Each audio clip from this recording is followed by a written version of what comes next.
What's up, everybody? Welcome to the October 9th, Thursday edition. Sean, it's already October 9th.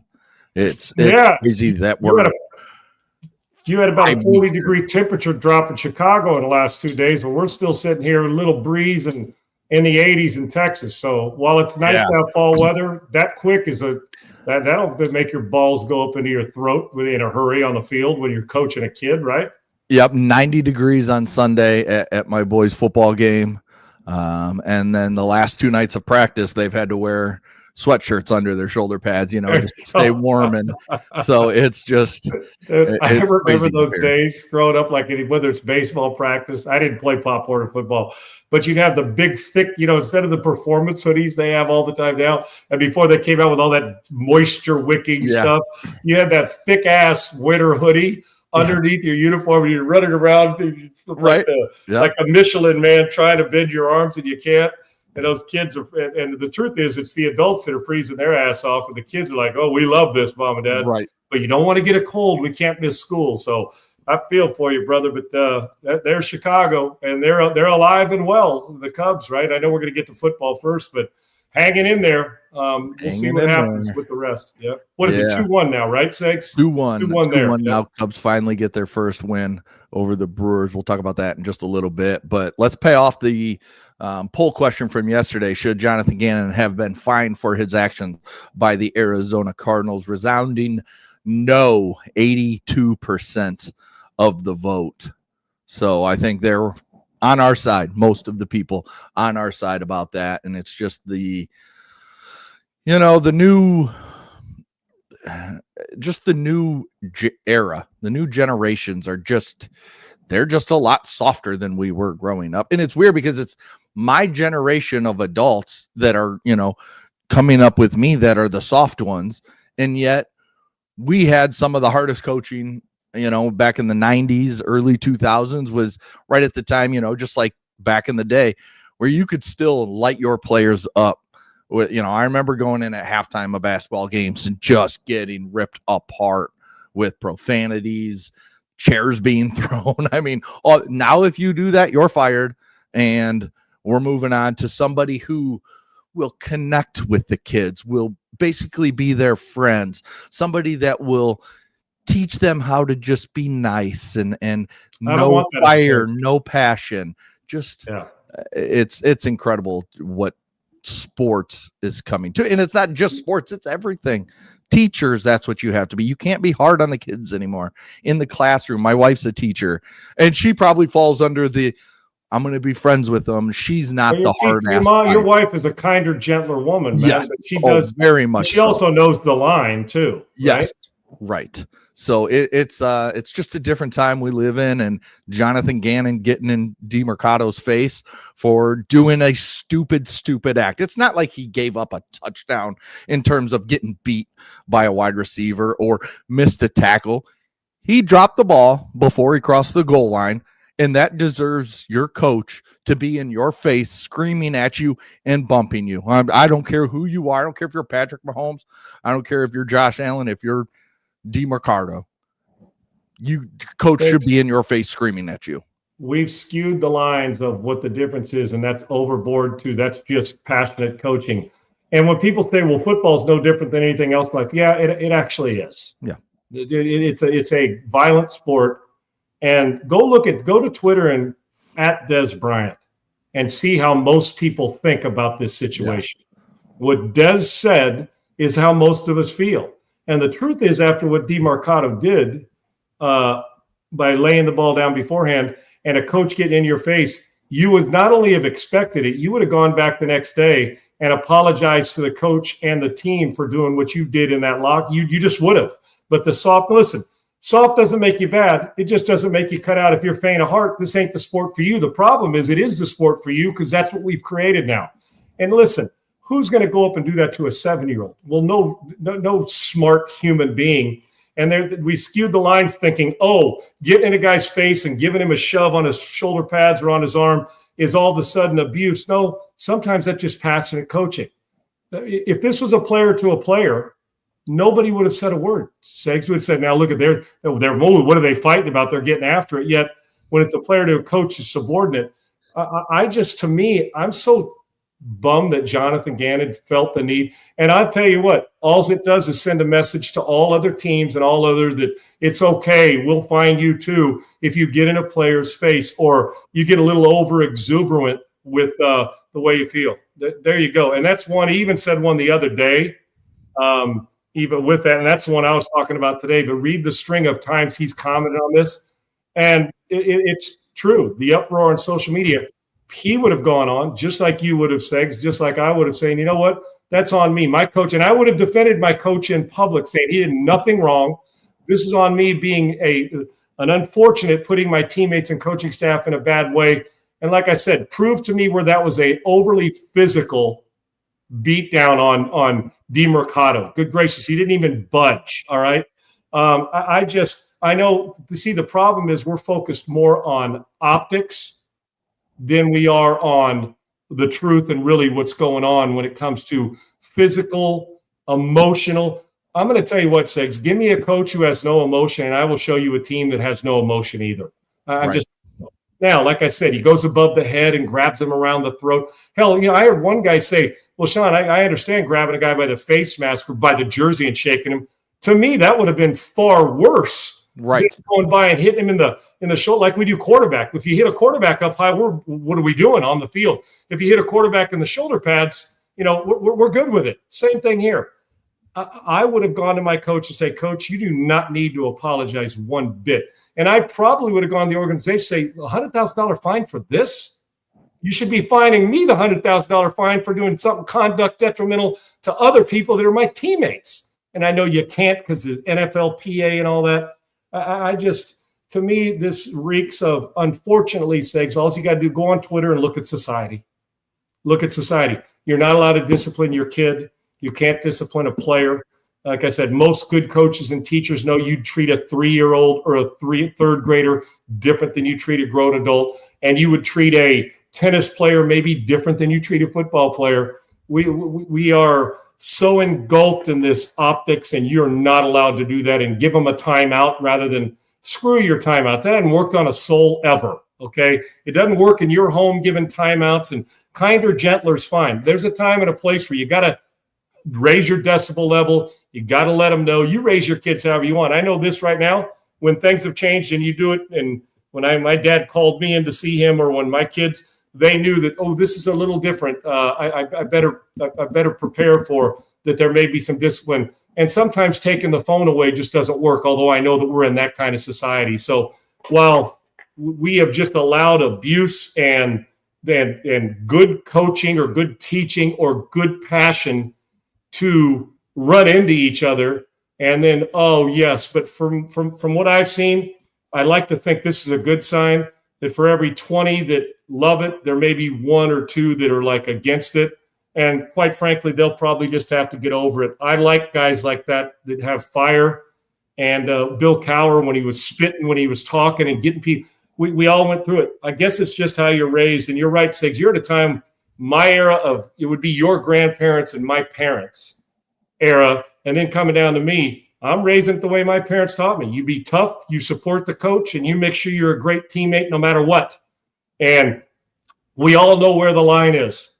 And had I done that, my dad would have, what in the world are you doing? Yeah. You owe your teammates and your coach a friggin' apology for that, not the other way around. So we can move on from it, but it will happen again, Segs. It will happen again, and unfortunately, you'll get the same fallout. Jonathan Gannon should never have apologized.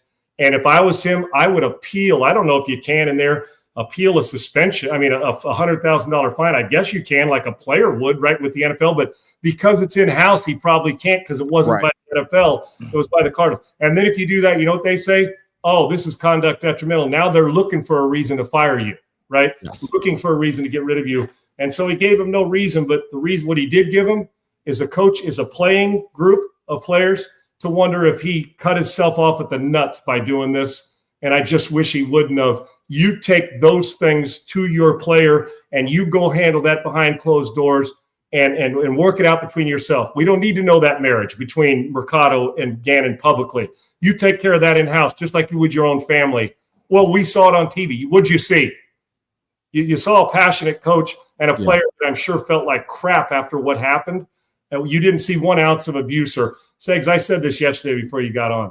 I love the guys who come up and say, oh, if the coach puts his hands on me like that, we're throwing hands. Get the fuck out of here. Yeah. You're not throwing any hands. You're taking your ass back to the sideline, and then you're going to practice the next day and apologizing to your teammates. I'm sorry. Oh, we'd have thrown hands. Oh, okay, tough guy. Sure, you would have. Then take it into the ring and go fight somebody who put their hands on you in a bar. That's a football team, and there was nothing that required Mercado to jump back at him. Did you see even the teammates, the big lineman with his arm around?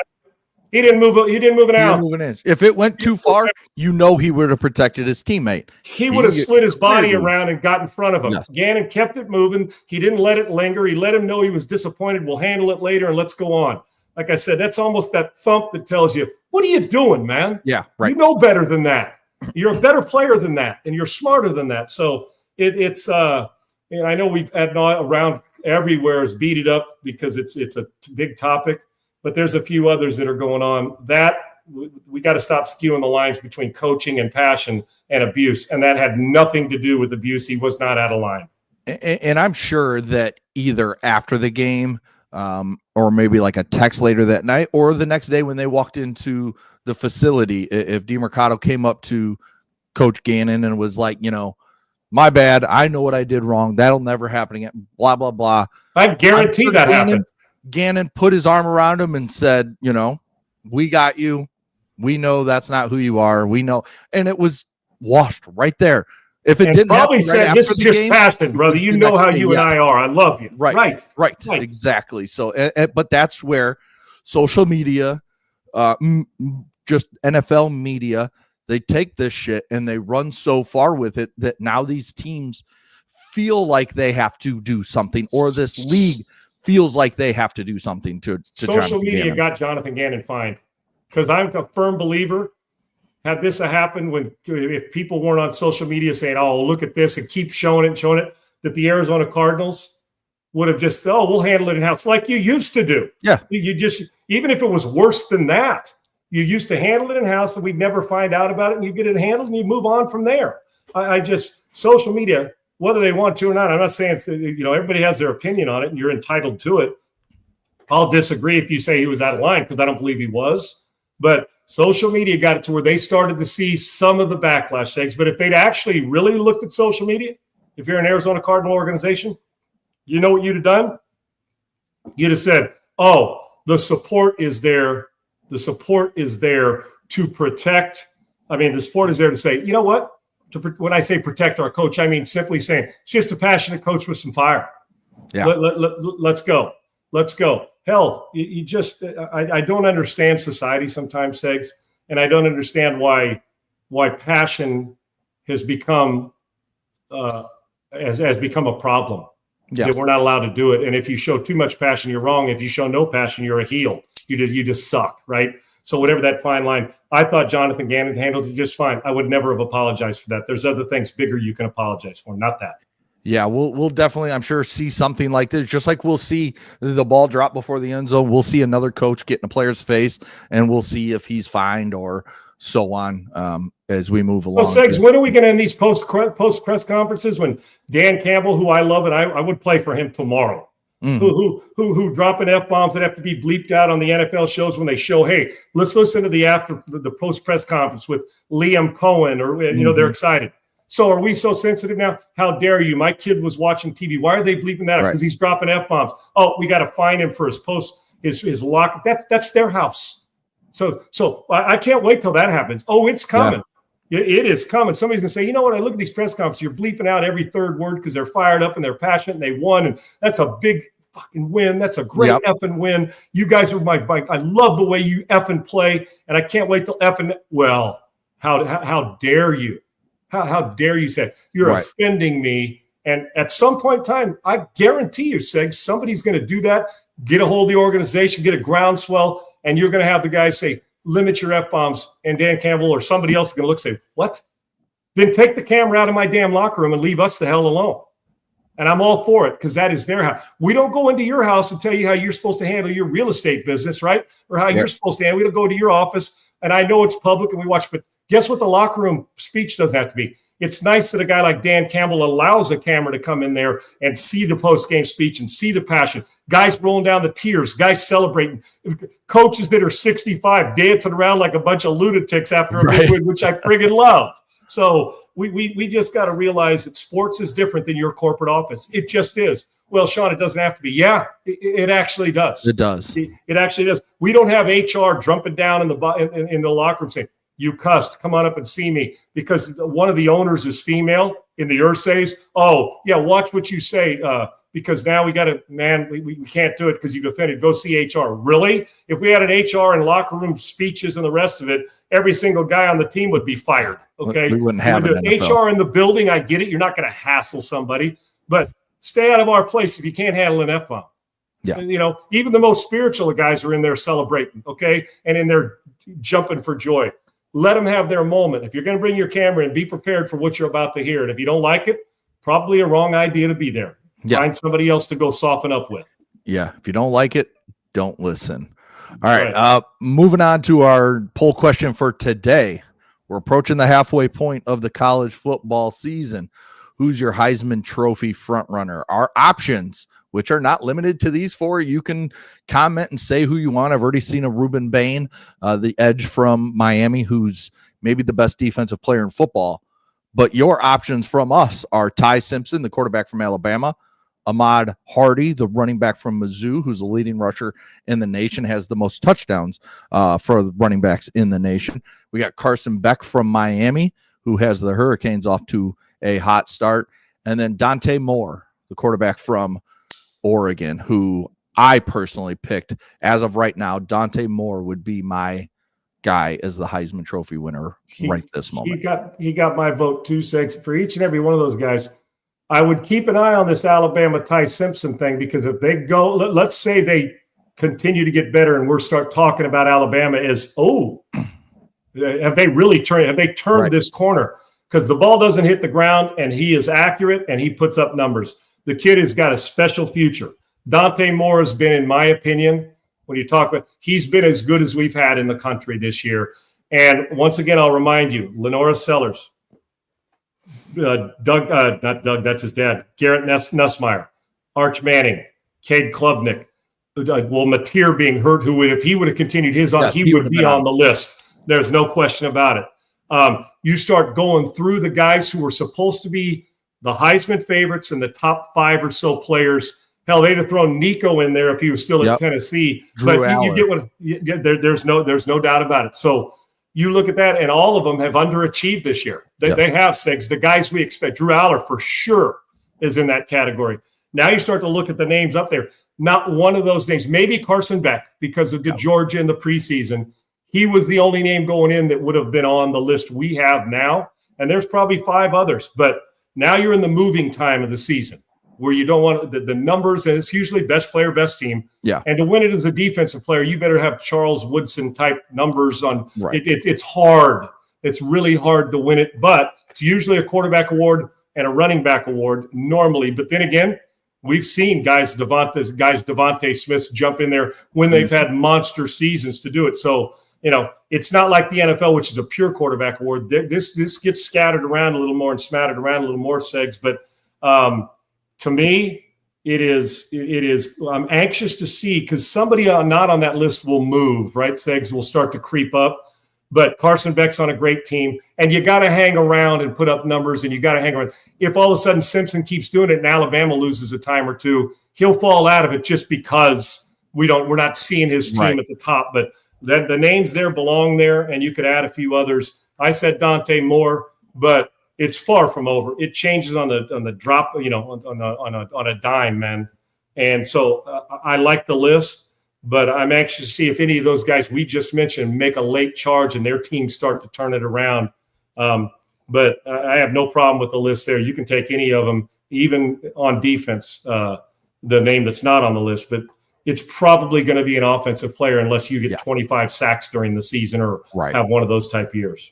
Yeah, the numbers do matter, even though and Ruben Bain doesn't have the, oh my God, stats, because he does, I think he's got 2 sacks. But I mean, his play overall is why people talk about him being the first defensive player off the board in this upcoming draft. Absolutely. The guy I look at that, and we're going to talk about it in just a little bit, is the OU Texas. If Mateer does play, which is being whispered that he's going to try and play in that game. He's tough son of a bitch. Then he's back in the Heisman watch. If he misses this game, I think it's hard to miss 2 games and come back and win a Heisman. You know what else, Segs, about this, which is good? Because they had a bye week and then a game, if I'm not mistaken. So it'll be 3 weeks, but it's been 1 game. Here's about him. Plus, you know that he overcame an injury and still kept it going. You know, all the stuff you'll hear. And you're right, 2 games, 3 games, but he hasn't missed enough. And plus, Segs, the guys in front of him, while they've played well, nobody is so gaudy out in front that they're not catchable with this, right? Nobody is that gaudy. So even though Dante Moore, big road win at Penn State, has played really good, and Dan Lanning's quarterbacks are always going to be in the hunt because of just the way they attack it. But nobody is so gaudy. It's like, oh man, I can't catch him. Mateer is still in. He goes again in this Red River shootout.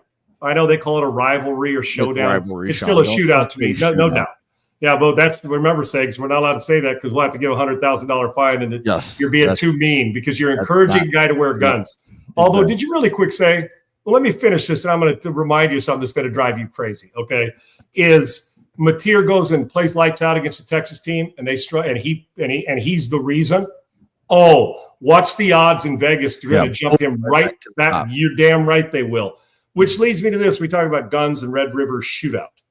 Did you see Amazon, what they're doing now when they introduce their movies? And you know when a movie will pop up, you're going to get, and they show the picture of the people on the cover of the movie, who's in it, you know, the advertisement. Do you know they've removed guns from all Bonds? You know, James Bond will be sitting there with a gun like this. Or they've removed the gun from the pictures. Yet in that very movie, Bond will be carrying a gun. When you buy the movie or do it, you know going in, guns will be involved in the movie. Right. So you can sell the movie. That's always my favorite. Well, we don't believe in guns yet. We're going to make $100 million from this film because, well, Bond carries a gun. But I'm talking about all the way back, dude, to Sean Connery and Dr. No. You know me. We've talked about it many times. Yeah. You used to joke with me, oh, Sean, what'd you do over Thanksgiving? Watch a Bond marathon? Right. 40, and you've seen the movie 4,000 times, every one of them. But, yeah, they've removed it from Pierce Brosnan and Daniel Craig and Sean Connery, which to me, okay, so are you telling me now that everything you do, are you going to put that little white out in the middle? Are you going to go through every single scene where Bond's shooting somebody and take it up? Now you've just lost the integrity of the movie. Boy, right. We'll sell it going in. But are you kidding me? We're going to take it out. Because you know what? GoldenEye and Dr. No with Connery have absolutely nothing to do with somebody shooting somebody on the streets. But they'll also encourage you to go play video games that are as violent as any Bond movie will ever be times 100, right? Come on now, son. Are we going to also take, well, he drinks a shaken, not stirred, martini thing. Right. But my 16-year-old watches it, and I don't want you to encourage him to go drink it a shaken, not stirred martini. Let me tell you, it's going to be like orange juice. Language. Well, don't pardon my language. How fucked up are we? In truth, we're going to take this off because, well, back in Connery with the dog. I can't. When I saw that, I said, I can't wait to tell Fegs this. He's going to love this one. Yeah, but in the movie, Bond's going to shoot. Next thing you're going to know is you're not allowed to break bones at a John Wick movie. And so when they do that, so so what are we doing? What are we doing? Just butterflies singing around our head and birds singing and everything, Snow White and the Seven Dwarfs? Well, that's got a little perversion to it too, apparently, that we've been pointed out over the years as well. So Rambo's going to be not holding the big machine gun. It's going to be like one of those with the foam darts. And it's all colorful. Yeah. That's what he's going to be shooting. No, it's going to be the squirt gun. Yeah, you pump the squirt gun so it comes out more powerful. Yeah, and what are we going to call it? Johnny Hamble? I don't know. What we're going to change the names to it? No, we can't say First Blood either, Segs, because that requires violence. That instills violence in us. So I know because when I watched Dr. No for the 400th time and I saw a gun in Bond's hand, I thought, how dare Sean Connery and anybody would put a movie out like that back in the day? I can't, dude. But Pearl Harbor. Just want to get rid of the bombs. The Red River Showdown. Yeah, Showdown. But to me, Showdown says Showdown to me, Segs, says the two guys are going to walk with their backs to each other, take 10 pace, turn around and shoot each other. That's a showdown. Yeah. With in Dodge City, right? With Yep. with what Dylan in Dodge City with back in the old westerns. We're just going to walk off 10, turn around and shoot each other. So don't call it Showdown either. Just call it the Red River game. Yeah, there you go. Got to do it. Red River Kids game, because that's what we're playing, right? Kids. Well, game. Mateer won't be playing a kids game if he's able to go and play this week, and it may even take some focus on Arch, but this may be to date Arch Manning's biggest game, considering what they've been through, what the talk is, coming off 2 losses now, and how are they going to respond down at the Cotton Bowl in Dallas during the State Fair. If they lose this game, I know we're going to talk about it in a little bit, but if they lose this game, it is going to be so loud talking about Arch being benched and is Sark's job. If he's the reason, no doubt, Stiggs. It'll come in a hurry and fast and furious. All right, let's jump to our first topic as we're 25 minutes into the show. Travis Hunter. I was sitting here thinking about the Jags. They're 4-1. Things are going great. And, looking at Travis Hunter's numbers so far, he's at 16 catches, 182 yards. He's only catching the ball at like a 40% success rate. He's playing offense 60% of the time, and he's playing defense 29% of the time. And then special teams, which I kind of thought he'd be like a guy you use as a special team, especially a return guy. He's only played 2%, 3 snaps on special teams. So we were billed that this guy was, he can walk in and he can play 90% of your offensive snaps, 90% of your defensive snaps, and he can be your return guy. And so far, Liam Cohen and company are like, no, we're cool with him playing, he's played roughly 330-ish snaps this season. No, which is a lot, but it's not like we thought when the Browns traded the number 2 pick to the Jags in the draft, and the Jags took Travis Hunter. We're like, oh man, they must have a big plan for this guy. So far, it doesn't seem like they really have a plan for him. They just stick him out there every once in a while, and maybe he gets a target, maybe not, but they haven't really gotten the ball in his hands as much as I thought they would.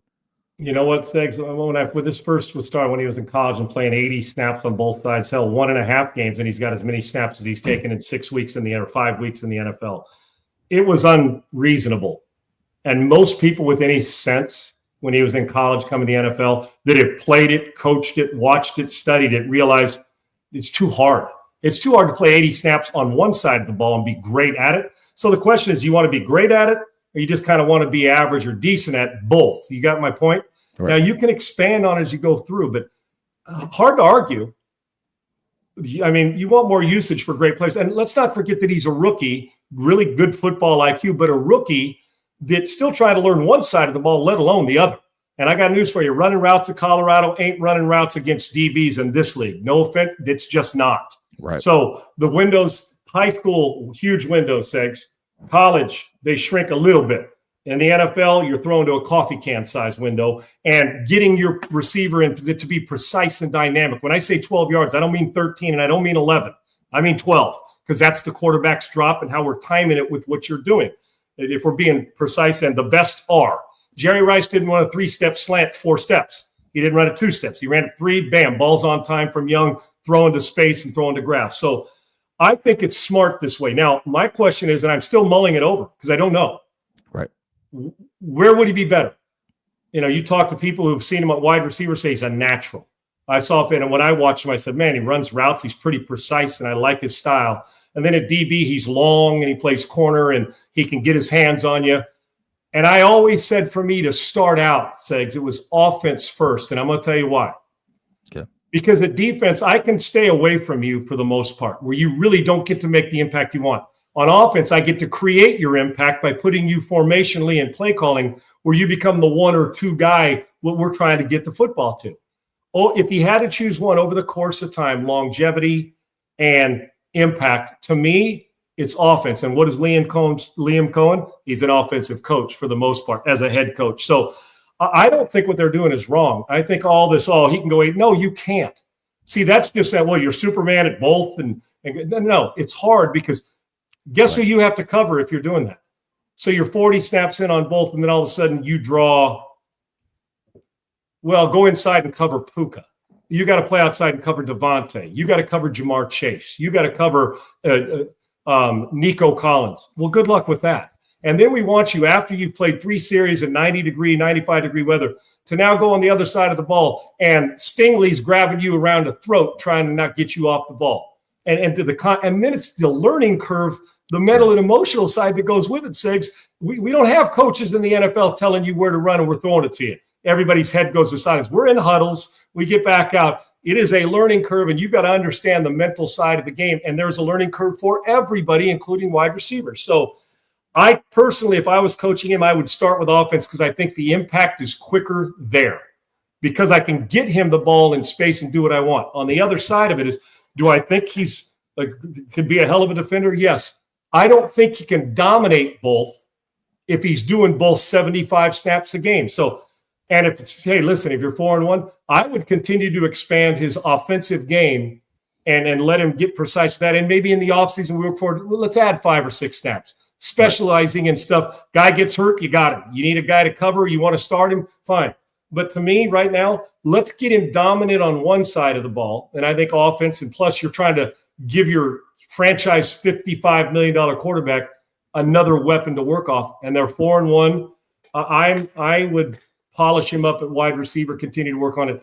DB would be second for me. And there's no way in hell he would have been able to last 3 years playing 75 snaps or 65 snaps a game on both sides.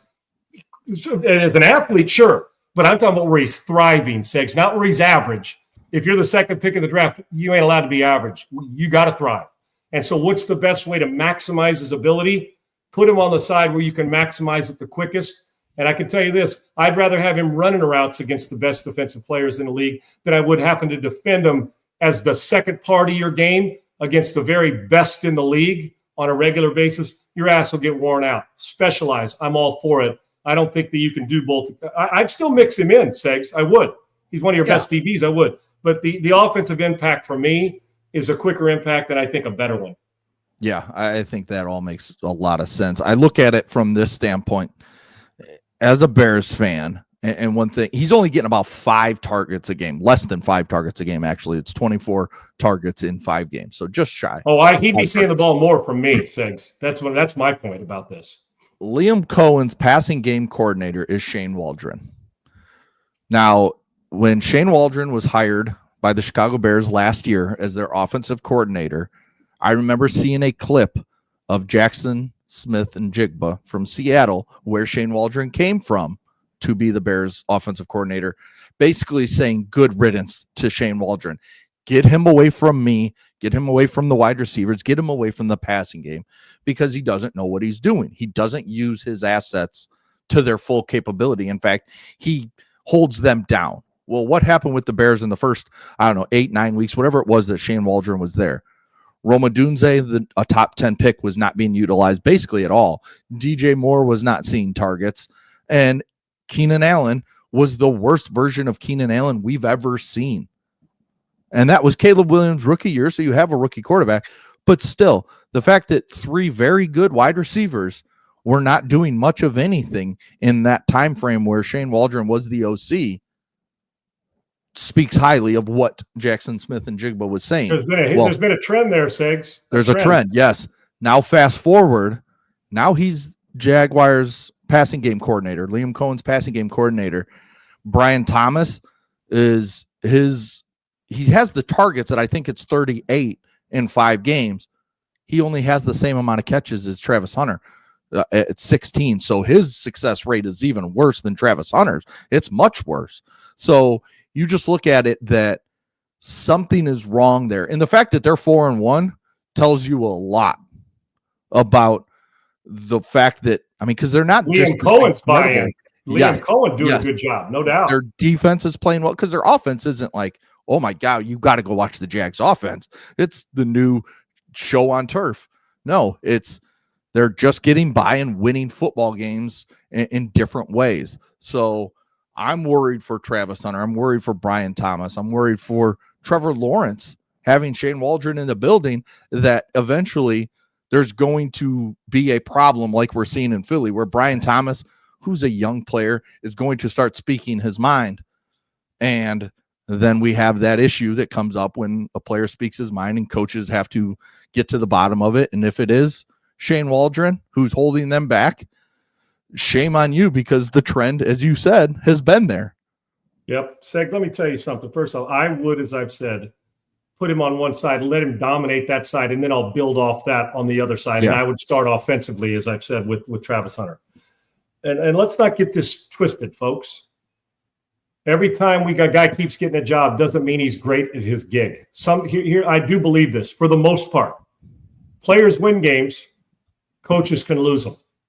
And part of the expansion is the genius of a great coordinator like Ben Johnson when he was in Detroit, like Andy Reid as a head coach coordinator there. The great ones I've been around and watched have this unique ability, not only if they're calling the plays to call plays, but to deploy and manipulate the situation in with formations and motions and all this, and during the practice week, to put their best players in position to get the ball in their hands. I've never understood at any point in time why, when I have Chris Carter, and it didn't happen because we got him the ball, why you would delay in getting the ball regardless of the coverage or who's playing against it. Because the great players shine in that. Jefferson, doesn't matter who you play him, Justin Jefferson is going to get plays if the quarterback's accurate with the throw. Same with Chase, same with Pooh. Dude, you don't think by now defensive assistants are saying that guy can't beat us and he still gets 12 catches? Right. That's the development. And obviously with Travis Hunter, who's been doing this two-way thing since high school and all that, at some point in time, allowing him to focus on one will actually streamline his game and make it better. Listen, we've seen it in business. You build too many donuts or in and outs. It's like, okay, too many. You lose focus on what got you to be great. So you got to be really special to keep building them. What's the donut shop, Segs, that had all the hot, and you'd go through and the line was 8 million lines long. 8 million. You know the one I'm talking about, right? The hot glazed donuts. They come right off the thing and say hot in the window. But remember the trend started. It was like when In-N-Out started, where the lines are forever. And then you have to shut some down. Why, Segs? Because you try to get too big or too good too fast, which means you don't need to be, you can't be great at all of them. Let's be great at this. And then we'll slowly build it out, because we're always in that instant gratification. And they're really good, but you get my point with this. And it's the same with a football player. Let's make him the best receiver on the planet with his skill set, which is unique. Got great eye to ball skills and hands to ball skills. And then we can act, as he's going on developing him, you don't need him to do 70 plays or 65 on defense. That's why you got him, because you want to enhance the offense. So with Shane Waldron, not every coach is great at what they're doing. They have friends in the business, or you may be good at it, but he's got to be great. And part of making him great would be, I've learned from my lessons with Jackson Smith-Njigba, and I've learned now with Brian Thomas, and I've learned with Keenan Allen, that I got to get better at making sure my best players. Why would you want to sink not getting the ball to your best players? Do you think that Cincinnati ever goes into a game saying, I think we'll not feature Jamar Chase? No, it's automatic. That's the standard.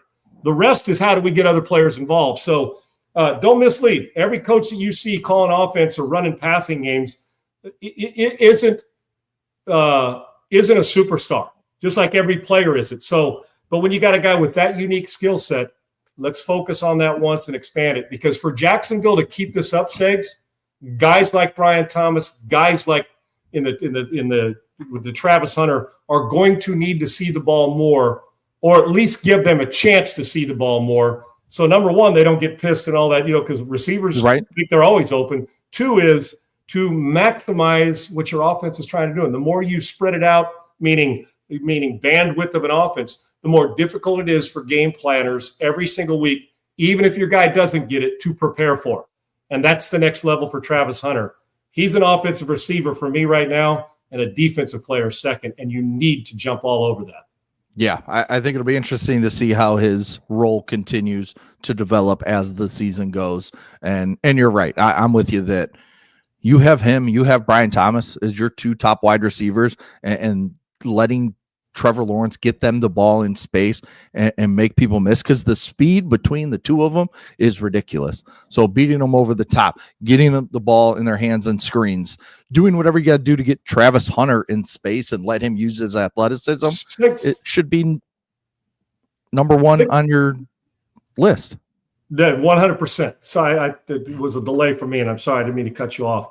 And you make a great point. But think about Segs coaches like, let me just use Josh McDaniels for a second in New England. Mm-hmm. I'm not talking about Randy Moss. Randy Moss, listen, you did get out of his way and go. You know what I'm saying? Let him go play. I'm just talking about, think about the players that became really good players, because listen, the secret isn't taking the superstar. I mean, the superstar is going to be good just getting him the ball and force feeding him without just making him the quarterback drops back and three guys around him. He's falling down. You're still throwing. You got to be reasonable. But think about how good coaching and a wise mind have allowed other guys, a lacrosse player and Chris Hogan, to be a good player. Hell, Jabbar Gaffney was competing. You think about coordinators that understand, okay, how do I expand this? And in the process of expanding with other guys, Chris Hogan doesn't have the skill set as Travis Hunter. Okay, Wes Welker, love him. Julian Edelman, all great players. But I'm just talking about the raw skill set that you're starting off as an 8 to work with, right? Those other guys. But look what McDaniels did to Edelman and Brady. Good quarterback. Edelman's work ethic, great route runner, great finisher. And look what he turned into. Now he's on the verge of people thinking he's a Hall of Famer. Yeah. But when he went in there, you never thought, well, this guy's a Hall of Famer, but he worked. Right system. A guy says, let's develop this, and how do we get him the ball to make it and to build that? Now take it to Randy Moss or a talent like Travis Hunter and say, imagine featuring it like that and getting him to expand his game. Then it's off the charts. And we see that in Minnesota. We see it in Cincinnati. We see it with the Rams with those receivers. So the point is all you do by making your great player great, meaning a Travis Hunter, that talent, you can take guys who wouldn't be a one receiver and turn them into a one receiver, because they're going to get more space to operate in because everybody's focused on Puka. Right. Everybody's focused on Travis Hunter. I think that there's another level to that offensive game. And if you're the passing game coordinator, you damn well better not leave it on the table. How many guys excelled in Detroit under Ben Johnson? Like 8. Okay, yeah. Receivers and backs. That's a unique situation, but don't waste it. And I wouldn't wear his ass out on both sides of the ball either. I think he's a wide receiver right now, and I would enhance that. Bill Belichick doesn't seem long for this job at North Carolina. We saw reports yesterday saying that they've discussed buyout. They've discussed him even looking for a different job and in media or coaching, and the fact that he would pay the $1 million for his buyout to get out. Now, both school and coach have put out statements, very generic one-sentence statements, basically saying we're behind Coach Belichick, and Belichick was just saying, like, I'm here to coach the University of North Carolina, blah, blah, blah, whatever it was. But he just does not seem long for this job. Segs, as I've said, and I am shocked, because if you told me, I didn't know how it was going to work out in North Carolina with players and talent. But arguably the greatest NFL coach in history, right? You can make the argument. Yep. And when people say, well, he had a great quarterback, well, Bill Walsh had Montana. Right. You know, all the great coaches, you know, Paul Bear Bryant had some pretty damn good players at Alabama. Saban wasn't exactly empty cupboard. And I mean, you got to have good players. Andy Reid's a Hall of Fame coach. You get Mahomes and you're a surefire, no-brainer, one of the best of all time. So, right. So my point is that good players, in case somebody didn't notice, they do matter. Okay, yeah, talented people help make a coach better, and vice versa. But I'm not diminishing Belichick's impact in New England because he had Tom Brady.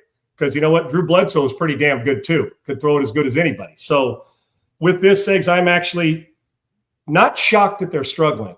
Shocked at everything that's gone on to lead into this. And you would have never caught me over the years past when it comes to getting a team ready and limiting distractions ever saying Belichick will be a guy that's like the guy who's not focused ever. Right. But now I almost think you have to, if you're North Carolina, forget your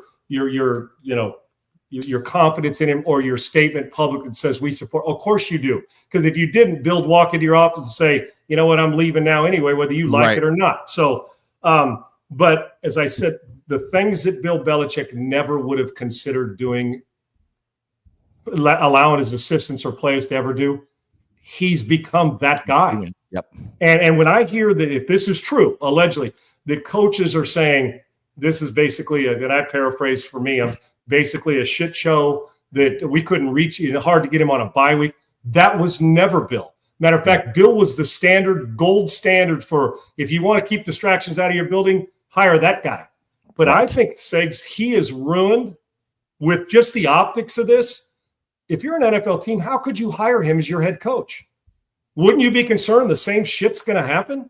And I can't believe I'm saying it, but you know what? I can only whether I love Bill, and I do love him, he's always treated me great, but you got to look at the body of work like we do everybody for being fair.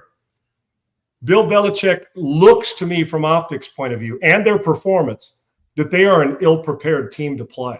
Every single week. The distractions, and they're not very good, but even that, I mean, the fight, I would have never told you that Bill Belichick's team will be ill-prepared to play, and that you see the pictures of, hey, she's on. I don't even care if it's pregame warm-up. I don't ever see a wife of a coach, Andy Reid, walking around during pregame warm-up with the coach. I understand you're part of the operations. Go where the ops guys are.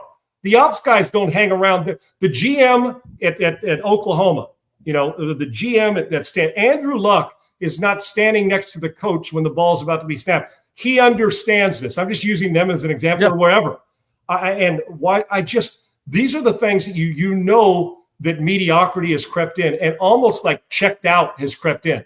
Right. Because you'd have never got, and if Bill's checked out, fine, dude, what do you got to prove to us? Nothing. Right. But I'm at the point now, as I'm North Carolina, I'm begging to give him $1 million buyout. I am. And if I'm an NFL team, you're making a monumental mistake at this stage. Not the football, Bill Belichick, but the commitment, wherever they are, the distraction. How do you let this in? And I would have never thought this would have ever ruined a legacy, and it won't in the NFL, but it is going to make you think about, like we do a player that hangs around too long. Yes. And we say, dude, you're the best. You should have gone. You should have walked away 3 years ago. But they hang around too long, and that's the last memory. The memory people are going to have, especially young kids, are going to say, that was the New England coach that didn't allow distractions. Right. We're full of them on here. They're not good enough to have distractions, let alone good enough if they didn't have distractions. You cannot do what he's done. And I would have said, hire him before he took this job, because I think he got a semi-raw deal, but it starts to prove maybe he didn't get the raw deal at the end in New England. Maybe he was part of the issue. Now you go away. Pick a team. Tennessee. Are you really hiring him to be your head coach if you fired your head coach? Absolutely not. And it pains me to say, because I've never, ever felt this way about Belichick. I do now. I was wrong, Seg. I didn't know if he'd be successful, but I thought he'd show you enough progress that he got these kids to understand how to win, and he hasn't. It's quite the opposite. And now they're doing a disservice to the kids to the scholarship kids, and it's the wrong way to do it. I don't think he makes it through the season. That's just my opinion. Yeah, this screams when you look at Urban Meyer in Jacksonville. It's just the opposite. It was a great college coach that had a Hall of Fame career, did everything, that he could to take Utah, to taking Florida to the top level, to taking Ohio State to the top level, and then walking away, and you get that itch, and it's like, oh, let's go to the NFL and coach the Jaguars. And it didn't last, but 1 year, and it was just a shit show the entire time he was there, because he tried to treat it like a college job, which he had for so long, that you can't do that in the NFL. And now Bill, while it's coming more towards the NFL, the college jobs, it's still college. It's still 18 to 22-year-old kids for the most part on your roster, and you can't treat them the same as you do 32-year-old veterans in the locker room, or have a Tom Brady in there that can control the locker room. That just doesn't happen in college as much. So it's bad for him there. Thanks. You know what's crazy about this? Bill can't fix anymore. Yeah, Bill is not at the point where he can go fix people his future wife's age. He just can't. And I don't mean it. I'm not being a smartass. The impact, I can fix this, get the right players, whether it's patience. And I'm going to tell you the same things that made him great. No stone unturned, stubborn, ego. Hell, who doesn't have it as a coach? All those things that made him great have now gone the other way, where they're costing him. Ego, we're going to do it this way. Your way's not working right now. And neither is, can you imagine, what if a player's girlfriend walked on the field? Well, I'm the coach, I'll do it my way. That's the problem. Yep. You got to have a guy that gets out in front and says, here's how we do it. My assistants are going to live by it. You're going to live by it. Bill is doing the very things that he would tell a player, no, that's not how we do it here. Right. And I don't care if they're 18 and I don't care if they're 25. I don't care if they're 35. They want to be coached. They want you to set a standard for here's how to do it. And he's gone away from the gold standard. And now you know what he is? He's got a standard of the rust is settled in. And he can't fix a non-talented team because of ego, patience. Sometimes that square peg fits in a round hole because you jam it in. Right now, Segs, it's closed up on him. You've seen the best of Bill Belichick. You're not going to get it anymore. And that's sad. And I'll still hold him in the highest regard. But the optics and the performance tell me, and from the words, if they're true, that we're hearing, can't do it. He has not reached these college kids the way that we thought he would, or the way that some people thought he would. Dude, you're 73 years old. You have a hot, however old she is, 28, whatever year old fiance, wife, whatever she is. Go spend your time in Mykonos. Go spend your time in Ibiza. Go spend your time in the Caribbean and just rub oil. So that back to the ego thing? Back to the ego of trying to prove to people that you can still do this at the college level? It's got to be. But he's also become petty as he's gotten older. And it's just, there's just he's always been petty and catty. The thing is, he's never had a guy like Brady that can get him through it. And petty and catty with a bad team ends up being petty and catty. Petty and catty with a good team. Oh, he's a grinder. We're doing the little things right. And man, when in doubt, I got players that can help me out. We're not taking anything away from Bill's career. I'm not. I'm just saying at this stage of it, Bill can't reach him, and he's allowing the distractions to quite frankly be more talk than the performance, whether it be bad or good on the field. And when you're being talked about like that, your football team can't be talked about the way that they need to in the evaluation process. The number one evaluation that needs to take place isn't your team right now. It's him. It really is. And the impact or lack thereof that he's making, not only on his coaches, he set high expectations. And unfortunately, those high expectations, he's not meeting himself. Yeah, I completely agree. We got a great weekend of college football coming up. So I got 6 games. We're going to run through them with just quick thoughts, and then we can even talk about them again tomorrow as we start picking games. Right. We'll do our 3 NFL, 3 college. And it's going to be hard to pick the 3 college games we want to bet, but because there's so many good ones. But let's run through these. We'll just start in the beginning of the day, the 11 o'clock Central kickoffs. We got Ohio State traveling to Champaign to take on Illinois. Ohio State's a minus 14.5. Over under set at about 50. I see it at 49.5. I've seen it at 50.5. But this is a sneaky game in terms of the Illini coming back, playing well against your Trojans. Luke Altmaier looking back to the way he has been outside of that Indiana game. This is a sneaky game for Ohio State. It reminds me of back years and years ago. Maybe it's like 18 years ago when Juice Williams, Ohio State #1, went in to face Illinois in Champaign. Juice Williams, Rashad Mendenhall, and the Illini came out with the victory, and they had a really good defense then. This game reminds me of that. I wouldn't be shocked if Illinois has this game close late with a chance to win it in the 4th. Segs, I believe this is a 1-score game late. I do. As good as Ohio State is, the physicality and trying to shorten the game, and the quarterback's good enough to beat you throwing the ball with Illinois. While I think, and we'll talk more about it, I'm just going to say this. Stay tuned into that football game, because even though when you say Ohio State, Illinois, if you haven't been watching Bielema the way it is, they had their one embarrassment, and you want to talk about coaching them hard? Yeah. Coach them hard. This game's going to be closer than you think, and I think it's a dangerous, dangerous game if you turn the ball over 2 or 3 times for Ohio State. Yeah, I look at this. Think about the past Ohio State games, the last 4 games against Michigan. That's kind of how Illinois is built. We're going to run the ball, beat you with play action deep, and Altmaier is really damn good at the quarterback position for the Illini. So I think, this game's going to be a fun one to watch. Number 8, Alabama travels to number 14, Missouri. 57.5 is the over-under, so they expect a lot of points. Bama's a 2.5 point road favorite in this game. And where'd you say the game's at, Segs? In Mizzou. Okay, it is in Mizzou. Okay, you said road favorite. No kidding, Sean. I'm anxious to see the road favorite. Where's this game? Well, it's on the road, Sean. I was sitting here thinking about. I was going back to beat him. And one more comment. I'll get that on Friday, which is tomorrow. Segs, I love Eli Drinkowitz. I'm a huge fan. I'm a huge fan. I think this is not only a great football game. I'm curious. We talk about the physicality. It's going to be a great test for Missouri to see if the front seven of Alabama can defend running the football, correct? I mean, yes. If they can. If I'm Missouri and Eli, play action becomes big, but I am going to test them early to see, did you come ready to deal with us at the line of scrimmage? This is coaching does matter. Now, the question is Alabama getting two? Now, the fact that Missouri's 5-0 and they know the test, and it is going to be a test, I think will help them. If you were thinking, if you just applied, well, Missouri's been good at times and not good, and applied just the history of a blue blood program compared to a team that continues to get on the rise, you'd go into this thinking, oh, Alabama, obviously the name's going to help. Name doesn't matter anymore.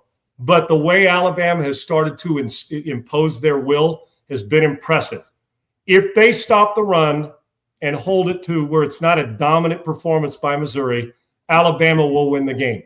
But I think kind of like Illinois, Segs, put it this way. You play like you did a couple weeks ago. If you're Alabama, Missouri is beating you. Yes. And be alert for some kind of special play, some kind of trickeration. It's not just Dickum play. It's that Dickum that you expect to work. Right. I do. I'm as intrigued about this game as I am any on the list, just for the simple reason, Segs, because I want to know is the buy-in to Kalen DeBoer real right now? But if both teams play their best, Alabama's winning. They just are. But and I love the way, like I said, the way Simpson's playing.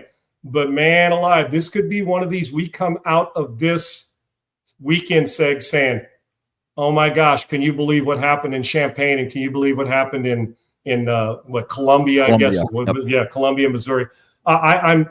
It's a twofold. Love Missouri's team and the way they run the football and their big playability. But I also love that Kalen DeBoer has been able to get out all the noise and have two big wins in a row. And this one's just as important. And another thing to keep an eye on, Segs, how fast will they start? Why? Think about going on the road. You've had two tough games and had to be able to, one at home, one on the road, the last two. There's that, you mentioned it in a baseball. Do you breathe the sigh like, okay, we're back? And then all of a sudden you find yourself down 14-0. And you know what Missouri's going to do if you are? They're going to hand the friggin' ball off a million times to make sure that you have to play chase. I know I said the Illinois game's dangerous. I think this is a less than a touchdown game as well, Segs. I don't know how you feel. I have a lot of respect for what Eli's done with Missouri. Yeah, I think, I've looked at this game. I just think Bama is playing at that level right now that we expect Bama to play at. Agreed. And Kalen DeBoer seems to have everybody bought in. And go back to our poll question. We had Ahmad Hardy on as one of our 4 Heisman favorites, but he hasn't seen a defense like this. I mean, they faced South Carolina. That's their only tough test.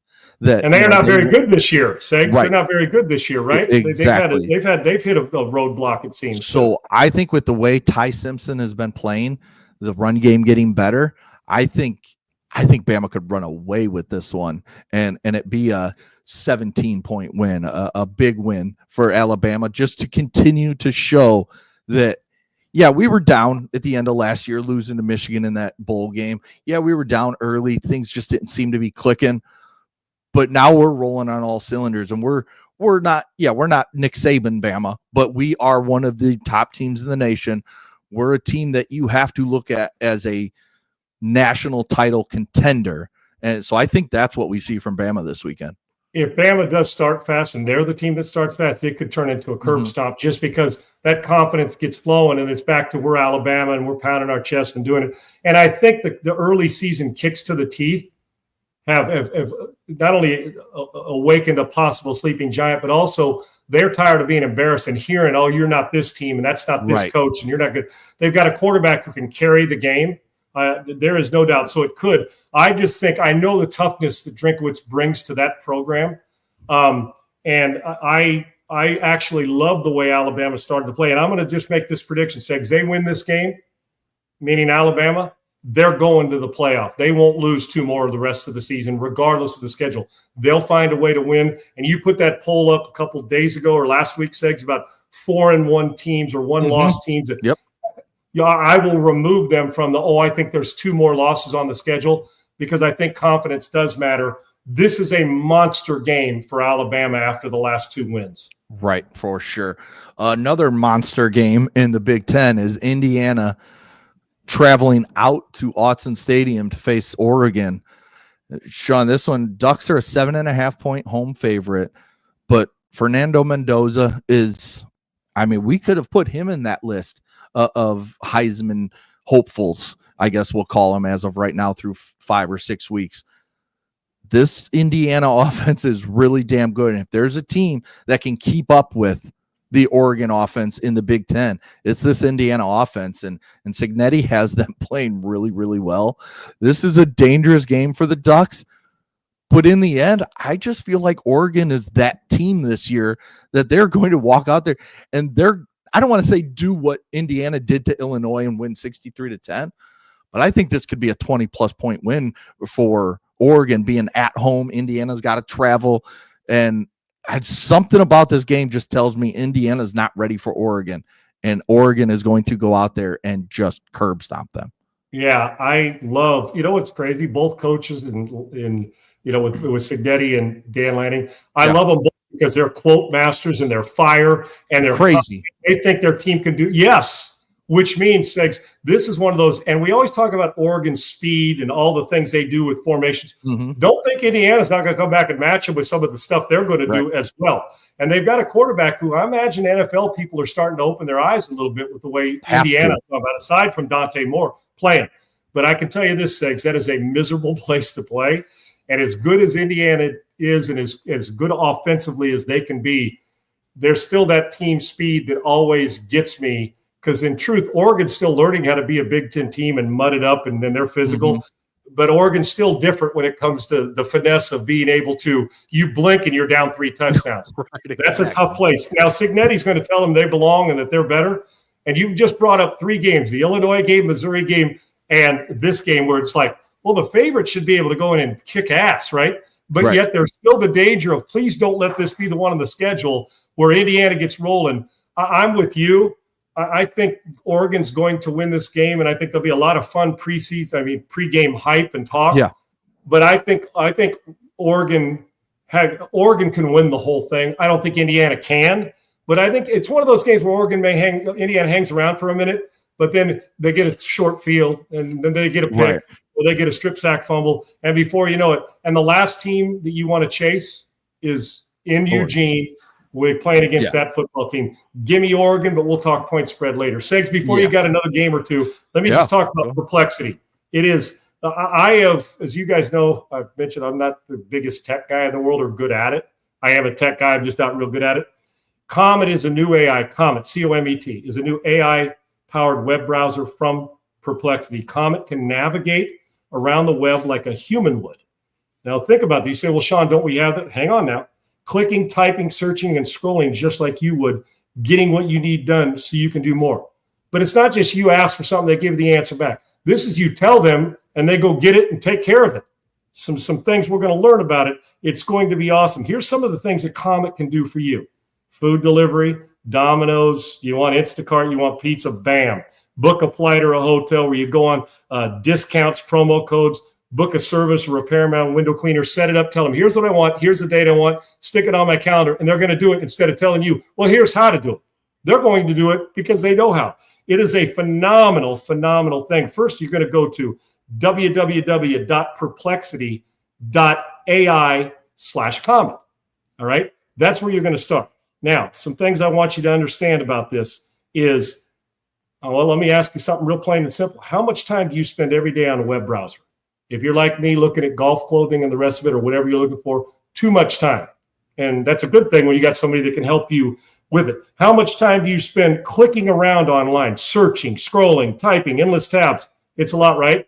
I raise my hand, guilty of it as could be. Well, there's a new AI web browser from Perplexity called Comet, C-O-M-E-T, that's Comet. It's completely changing the way we're able to interact with our browser. Using Comet feels like a personal assistant living in your web browser as a live person that can actually do things for you across the internet. Not just tell you how to do it, but they will do it for you. Yes, do things. And I hit capital D-O things, do things, not just give you answers. You can ask Comet to take care of tasks, clicks, types, searches, all that. It's just boom, one away from telling them and the background searching while you go about your day. They can take care of it. Triple E, throw that up there. Let me give you an idea of some of the things you can do. We mentioned golf resorts yesterday, but in case you didn't, I'm just going to go to this one more time today so you have an idea. I want to know where the 5 best golf resorts in the country are, in the United States, that I can go to, whether it's a Pebble Beach, whether it's Bandon Dunes. I want to know. And so I told them, hey, look those up and let's start to get this. I want to get some reservations. I want you to plan this and hit me on it. Well, there you go. You're going to punch it in and they're going to roll through telling you and figuring out exactly how to do it. You can share, whatever you want on there. Find the best, Italian place in your city. Make me a reservation, do it, stick it on my calendar. And that's who Comet is. Again, it's AI. It's phenomenal. The things we're doing is AI is big out there, but it's a web browser from Perplexity, and it's called Comet, and it's powered web browser from Perplexity, www.perplexity.ai/Comet. So you see all the things Triple E's doing, and that's exactly what you can do to make sure you get this done. Find a great Mexican restaurant in Austin next Wednesday at a time that fits my schedule and calendar, book it, and then send the calendar invite and email the colleague, John, with the details, and they'll get it done. Just like that. And you go about maximizing your day. It's pretty cool, right? So download, Perplexity's new AI web browser, the new AI web browser by Comet, and go to PPLX. It's like Perplexity, PPLX/Sean. And let your browser work for you. Plus, right now, when you download Comet, get that up and download Comet, that app right now, you get a month of Rumble Premium for free. So download the Comet app, go to pplx.ai/Sean. That's pplx.ai/Sean. Go now and take back your time online. We spend too much time online, and it's important because we got stuff to do, or some of it's frivolous. That's okay. It's what you want. But wouldn't you want to take that and maximize the time you want to spend on something else while they're doing the work for you? Yeah, you don't want to miss it. It is absolutely phenomenal. It doesn't just give you answers, Comet. It actually gets things done for you. So Rumble Premium, you're going to get yourself a month of Rumble Premium for free. PPLX.ai, PPLX.ai/Sean. Comet, web browser powered by Perplexity. It's Comet. Go download that for a free month of Rumble, of the Rumble app for free, of the premium Rumble app, and it's awesome. And I've used it, and I'm telling you what, it saves me time, a lot of time, with as much time as I'm on there trying to find me the next great golf shirt. There you go, Segs. What's up? And the next great golf trip. Yep, Comet, powered by the web browser Perplexity. Sounds pretty awesome. All right, let's get just 2 more quick and college football games we'll talk about. We'll talk more about these tomorrow, but just getting an initial thought in on these games. Number 6, Oklahoma. Unranked Texas. Oklahoma only a 1.5 favorite. Over under sitting at 43.5. So they're kind of telling you that they don't think Mateer is going to play with that point total, in my opinion. Knowing with what we've seen from this Texas defense lately, where they don't get after the quarterback. On offense, they don't protect the quarterback much, and the quarterback hasn't been good for Texas. So they kind of are telling you, in my opinion, that they don't think Mateer is going to play. If Mateer was playing, I think this game's closer to 50 in terms of the total. But 1.5 favorite, what do you think about this Red River, whatever game we're just calling it now? Because you can't say shootout. You can't say anything else. Take away our scholarship? No, it can't happen. We're walk-ons now, Sig. So forget that. We got no scholarship. Hopefully, we're going to earn a scholarship. You give me Oklahoma regardless. Honestly, I like the way their defense plays. I think they're confident. I think they're in sync play calling. I think that there's going to be a lot of eyes, and it's a great chance for Arch to take another step. You give me Mateer, and I think they win by a touchdown. I do. I think Oklahoma's a better team right now. They just are, and all the way around. And I think it's going to be one hell of a battle. They play phenomenal defense, and the Longhorns, considering the way their offense is played, are going to need a defensive performance in this one. It's going to be awesome. It's at the State Fair. I love the venue. There's some upgrades that have happened to the Cotton Bowl there in Dallas. But as a football team, have the Texas Longhorns done enough to upgrade their offense? And you can start to see, will the pressure start to mount on the shoulders of Arch Manning and Sarkisian to have to force their way into good play? And maybe I'm using reverse psychology. I'd love to see Texas play a really good football game. But I feel pretty damn good about Oklahoma. If Mateer plays all the way, it's a toss-up for me if he doesn't. I like Oklahoma in the game because I haven't seen enough offensively from Texas to tell me they can beat somebody that can match them on both sides of the ball. It's crazy that if you would have told me a month ago, two months ago, the end of last year, that we'd be talking about Oklahoma being the clearly better team in this matchup, I would have thought you're crazy because Agreed. Oklahoma was reeling. Remember, we were talking, is Venables the guy at Oklahoma? Is he the right? Offensively, they were just okay, man. They didn't do anything that made you go, wow. But going and getting Mateer and his coordinator from Washington State has turned this program back into the Oklahoma we've known for so long, when Lincoln Riley was there and Baker and Jalen Hurts and Kyler Murray and all those guys that came through there. That offense is right back to that type of level with Mateer and company. So, yeah, I like Oklahoma in this, even if Mateer doesn't play. I think the backup can make enough plays with his feet, and then he can beat you with his arm in a big moment, that I think Oklahoma is the better team here. There's some nuts things that happen in this game, Segs, every year. Remember when Caleb was there? There's always something crazy that goes on. Blocked kick, something returned on defense. This is always crazy. I actually think right now Oklahoma has got far more confidence than Texas does. I think there's some self-doubt creeping in with the Longhorns, and understandably so. We're going to find out how wrong we are, how right we are come Saturday, but I'm here for all of it. I can't wait to see it. And then the game of the weekend, my Wolverines against your Trojans in LA. Trojans only a 2.5-point favorite at home. Michigan, the number 15 ranked team in the country, 57.5 for the over-under in this game. What do you think we see in this? A lot of offense? Oh, probably. Probably. I would like to say no, because my Trojans are different offensively. We're about to find out how physically tough they are now. Coming off that loss, to Illinois, and it was a late loss. And all the talk they hear, it's a good time to protect your home and do it right. I'm concerned about this, Segs. It's a game of the week for me too. Yet, if Maeva has a good game, he's going to springboard his way up there in the Heisman voters as well, because he's on the cusp, because he's really been good this year.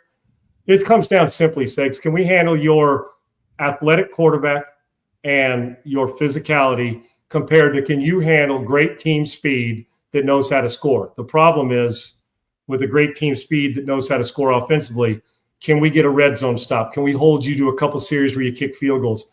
I think the first team to 30 probably wins at Segs, and I do think there's going to be that many points in the game, because I'm just not sure how many stops we can get. We're better defensively. Don't misunderstand, but we are. But these are the games we got to find out, because we weren't real good against Illinois, and you got to find out when it's nut cutting time as the season gets tougher. Do we have enough in depth-wise? I like the future of what we're doing, but this is a statement moment for USC. You guys have made plenty of statements the last few years. It's a statement moment for the Trojans and for Michigan trying to work their way back into that playoff hunt and be the Michigan. I like that it's at home. I'd be a lot more concerned. A little warmer, Segs, as you know. Yeah. And I think Michigan's going to have their hands full dealing with our quarterback as much, even though your quarterback's going to get more of the pub just because of that, right. His just natural raw ability. Don't sleep on the Trojans offense, but I don't know what the USC defense is going to give in a game like this. I just don't. We're about to find out, and I assure you the alumni can't wait to see it at Southern Cal. Yeah, it's going to be interesting, because there's talk this week that The one thing Michigan's really struggled with is their pass catching. Right. They have so many drops. Ball after ball after ball. Yes. And there's talk that Samaj Morgan, who is their speed guy on the outside, get him the ball in space and let him go. He's really struggled catching the ball. There's reports that he is being replaced by a true freshman who's 6'4", 230, just a big body type guy. So maybe Chip Lindsey and company are changing the offense a bit to maybe be a little more control. Let Bryce Underwood use his feet, but when he is throwing, you have a big guy in McCulley who's 6'5", and then Browder is the true freshman who's 6'4", 6'5". You got more size to go against this USC defense, and maybe that helps Underwood feel a little more comfortable throwing to size, on stick routes, whatever they're running. And even down in the red zone, Segs, when those windows are tighter. Yeah. And plus the Hogan Hansen and Marlon Klein, the big tight ends that have been banged up the last few weeks, are now supposedly healthy. That will also help Underwood in terms of just feeling comfortable with a lot of big bodies if that true freshman is going to play this week, out of reports. One thing I wanted to ask you about with this game, Michigan flew out or is flying out today, this morning. I think they've already flown out. They're going out there, and they're using Jim Harbaugh's Chargers facility to run practices for Friday. I think they might do a walkthrough tonight, they said there, but they will run a full practice there on Friday. How big of a deal is that in terms of getting out there a little bit earlier, having the comfort of an NFL facility to be able to work out in, and not going in on Friday, having to play in LA, traveling cross country? If they were going to Columbus, they wouldn't leave till Friday, like at 11 or noon and go there. I like it, because you got to get accustomed to. I always like it if you're traveling across the country or Midwest to there, just to accumulate yourself. It's not about the weather, so they'll be fine with that because it's still not freezing cold at Michigan. It's just the whole environment, and you just got to be disciplined enough as a team. Go out there daily as a player, young player, Los Angeles, so you don't get caught up in the pomp and circumstance. And it happens. It just does. Realize it's a business trip and go out there. I think it's wise, Segs, because as you adjust, it's going to be 2 hours sooner, and it's because Michigan's on Central Time Zone. I think still, Segs. I know certain parts of Ohio, but that are in that certain area, but Michigan's on. I think it's Central. I'm pretty sure it is, Segs, because when they play at 12 noon Central on on one of those games, it's 12 noon, 1 o'clock Eastern. Yeah. I think they're at noon. I think in their part at Ann Arbor, it's Central Time. So they're 2 hours difference, and I'm pretty sure you want to get out there. I do like being accustomed to it. Plus, you go, there's a little more bonding too with an extra day, right, Segs? And you're going to a good facility where nobody's watching you. You get to get your practice time in and maximize the trip instead of in, out, gone. There's a time and a place to leave a day early. This is one of them, and I do like that. You just got to make sure, and I'm sure they'll roll out the red carpet for them. But to make sure it's still a business trip will be the biggest focus. But I do like this at times when you're buttoned up and ready, and you are at least able to adjust your body to 2 hours earlier than you're used to having, no doubt. Yeah. So we got a lot of games. We'll continue to talk about this. Can I give some love real quick that we didn't do early in this week to a player? We've been talking Heisman. Did in about a year from now, if you don't know, this Dallas Wilson kid at Florida, dude. Oh, yeah. I watched him play last week, Segs, because it was the first time he played as a big recruit. And I know this is off the path. We were talking about Heisman. I said, well, our list next year at this time of year, if this continues, that kid may be on it. He is as dynamic as there is in the country, and we've seen him for that game. I'm just so impressed with his physicality and speed. I meant to say it on Monday, and I want to throw love out there because I always like when I see some new guy say, man, he's worth the price of admission. Right. And so I think that's going to be a blast to watch. And to Corey and Trevor, thank you. That our 88 Grey Cup win was in Winnipeg, and having that win was something I'll never forget, with great teammates and great support. I loved it, man. So thank you. But I love watching great football players, and that kid's one of them. It's interesting. He is Florida, right? So he's on Florida. Yeah, wide receiver. Yeah, he had a couple touchdowns, and every time he touches the ball, you're scared. You're a little nervous. He's going the distance. He's really good. Real quick, do you think that, because we've seen this over the past couple of years, we've seen Ryan Williams at Alabama, we've seen Jeremiah Smith, we've seen Marvin Harrison Jr. back when he was a freshman, we've seen this Wilson kid, we've seen Ryan Wingo at Texas, Dakarian Moore out there at Oregon, the freshman wide receiver this year. Do you think it's just because we're seeing so much more passing in high school that they're running the spread? They're running these NFL style offenses now in high school. That's why we're seeing so many young wide receivers walk in and no doubt right away. There's absolutely no doubt, Segs, and I don't think I can guarantee you that's a big, aside from great talent. But we see a lot of great talent in the past that come in and they're adjusting. Well, I ran this in high school, but we don't run this. The learning curves is come together because the same verbiage that somebody may be using at Florida, the high school has already, they've gone and watched tape and learned now it's just go be an athlete and play, as opposed to you're not muddied down with all the stuff you got to learn. It's an easier, quicker learning curve. And listen, they were running in space in high school and dominating. It's no different because the learning curve is unlike quarterback where the mechanics come in. This is just be precise with your route running. You're a finisher. Go do it because you dominated the same kid you're playing against as a sophomore. You dominated him in high school too because you were so good. The learning curve is different because the offenses and what you're doing and the verbiage is so similar in spread offenses or just what you're learning. Now you can go focus and be a player because you're not just watered down or your brain's not overthinking. And I watched him last week. It looked to me like a kid who knew what he was doing, but also was able to play freely because guess what? He had a good quarterback throwing to him, but also he could just react as opposed to overthinking what he's doing. And that is a big reason why at that position, they are instilling they are imposing their will and their skill set a lot quicker. They're as good as a lot of the seniors because they've been playing in a system like it since they were freshmen in high school. Yeah, we saw yesterday in the baseball playoffs, 3 teams continue their series, but the Blue Jays, that's the one I want to talk about. They wrap up their series with the Yankees, win the series 3-1. You got to feel good if you're a Blue Jays player right now, thinking like, yeah, we showed that we were the best team in the AL East all season long. Now we've shown it in the playoffs by beating the Yankees. You got to feel good moving handily forward. Too, Segs. Yes. Handily. It was domination. I know that, with the comeback and the way that Aaron judged the day before, but Toronto's just been better all year long. Yep. They've been better. And we've said this, Segs, in a longer series, 5, usually 7 games, the better team usually does win out. Now, unlike a 3-game where you get a little lucky in the first game. The Toronto Blue Jays, they got really good pitching. And their bats were alive and well the entire series. Sans for 1 game, even though they scored 6 runs in that game, still 6 in the loss. Yeah. So they just the better team won. I know Yankee fans don't want to hear it, but Toronto's been better all year long, and so this does not shock me.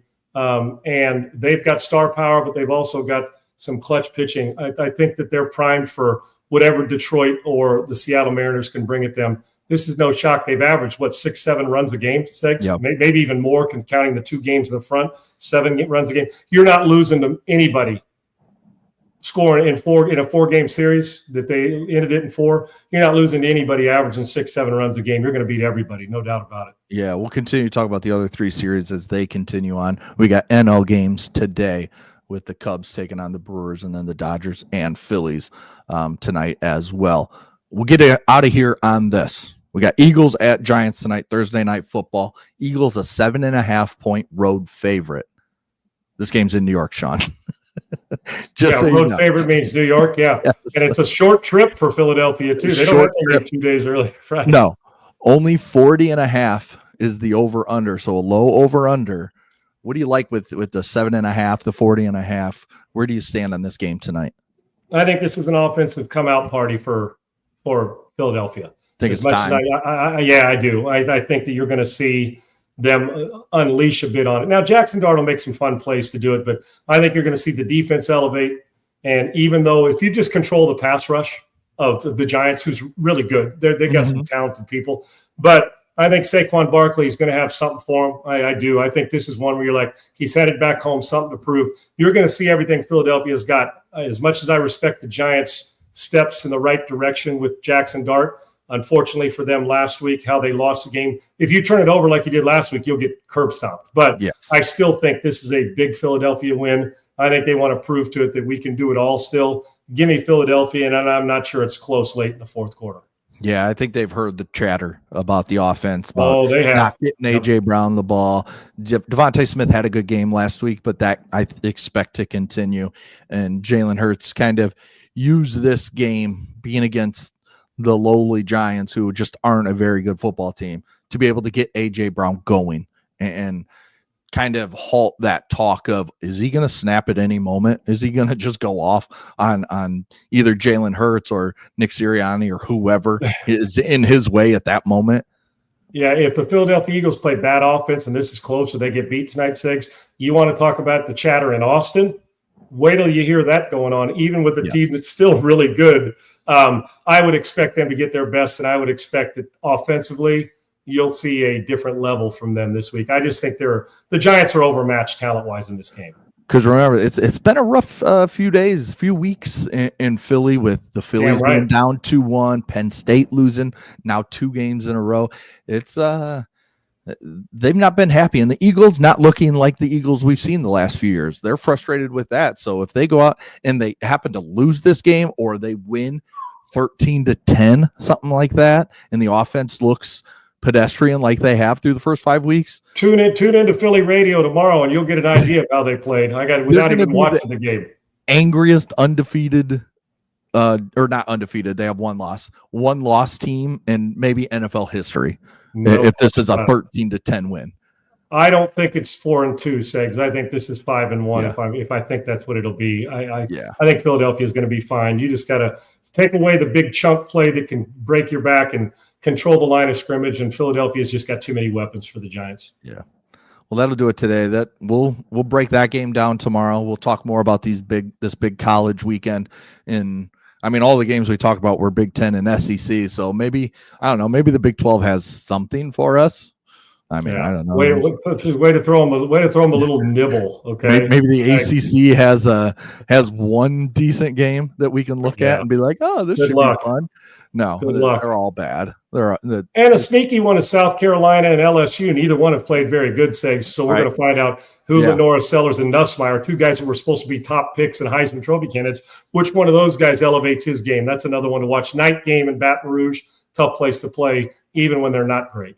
And we don't have a very fun NFL Sunday this coming weekend. I was looking at the schedule. It's kind of like, I was trying to start looking ahead to our 3 games that we're going to pick this weekend. And I'm just like, we got Kansas City, Detroit, which isn't even that great of a game in my opinion, but it's probably the best game of the Sunday matchups. Early tea time, maybe, Segs. Lead in to take me away from something I don't want to watch, but will because we have to, because we got to talk about it. Yeah, and we'll just see. We'll just wait to hear Coach JB go off on all the quarterback play, because there won't be any good games. And I'll tee him up and let it fly, man. Let's go. Just let him go. And then maybe we have an NLCS set tomorrow when we come on the air at 12 o'clock Central Time. So there you go. We'll have plenty to talk about tomorrow at 12 noon Central Time. Thanks, Triple E. Thanks to Laura. Thanks to you, Sean. Thanks to everybody. We will be with you guys tomorrow right at noon Central. Thanks. Peace.